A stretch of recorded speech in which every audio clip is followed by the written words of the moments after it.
And at this point, our next distinguished speaker is a former Prime Minister of Iceland and former Ambassador of Iceland to the United States. Please welcome Mr. Geir Haarde.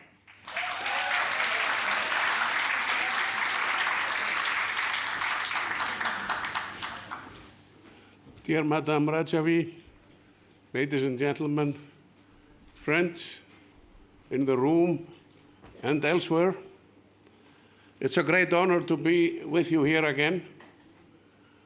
I want to say that I had not arrived yesterday. I missed what happened downtown Paris when the rally was cancelled. But I was deeply disappointed and shocked when I saw and heard about what happened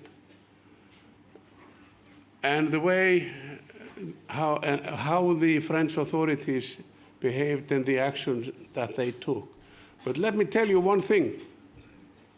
This kind of behavior by the French authorities and other countries that choose to behave this way will only strengthen the resolve of people in this room and the Iranian resistance in general.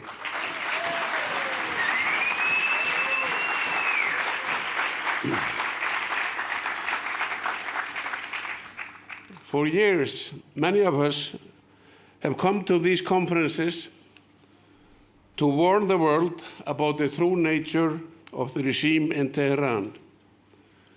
We argued that a system based on terror, which lacks any shred of popular legitimacy, could sustain itself indefinitely. Today, we are seeing the reality of that structural collapse unfold before our eyes, and other speakers have talked about this.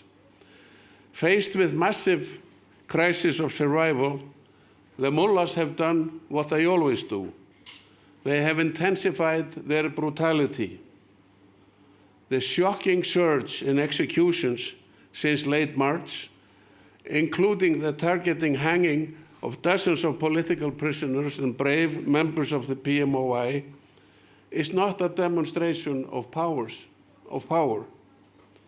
It is the ultimate confession of fear, like Ingrid Betancourt said earlier, David Jones and others also. Confident governments do not rule through the gallows. The mullahs are terrified because the persistent uprisings across Iran are no longer isolated protests. They represent a sustained, deep, and irreversible rejection of this entire corrupt dictatorship. And of course, ultimately, this regime will fall and the NCRI will prevail.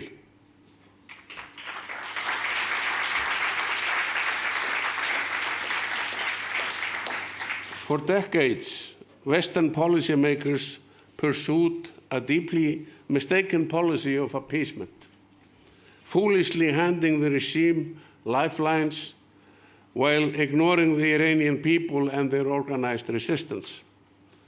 Worse still, they bought into the regime's favorite lie that there is no viable alternative and that change would only bring chaos.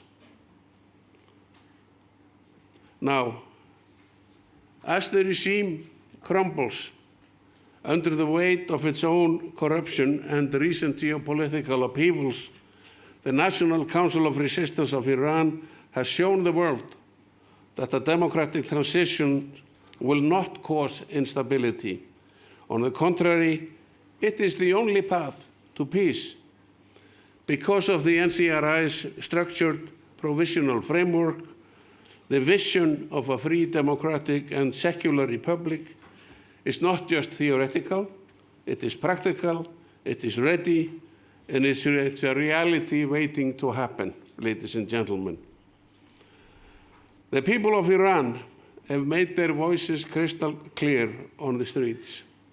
They reject all forms of tyranny, as they rightly should.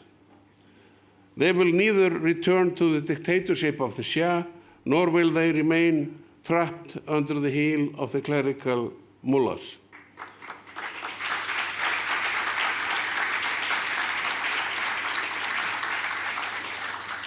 Therefore, the people in Iran look forward. Their right to self-determination must be absolute, and we know the blueprint for this future exists.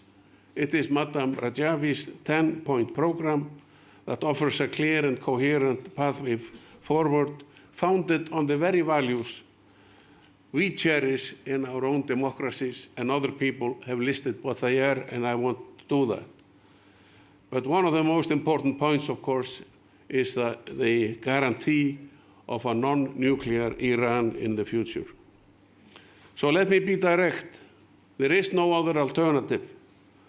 Those in the West who still fail to recognize this are positioning themselves on the wrong side of history. And I must say, because of this discussion here about the new MOU and the situation that is being discussed at this very moment elsewhere in Europe, that I'm afraid, I worry that this new situation will strengthen the mullah regime and not weaken it. I hope, of course, that General Kellogg is correct about these things, but I'm also impressed by the arguments made by Dr. Liam Fox and Ingrid Betancourt just a moment ago. Their words of warning make a lot of sense to me, as does their criticism of this document, the 14 points in the MOU, especially for what is not included. Now, the extraordinary courage of the Iranian people demands more than just our passive admiration.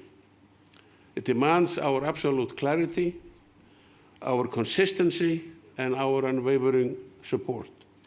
The fight has been long, but the light at the end of the tunnel is closer than ever before, as other people have said.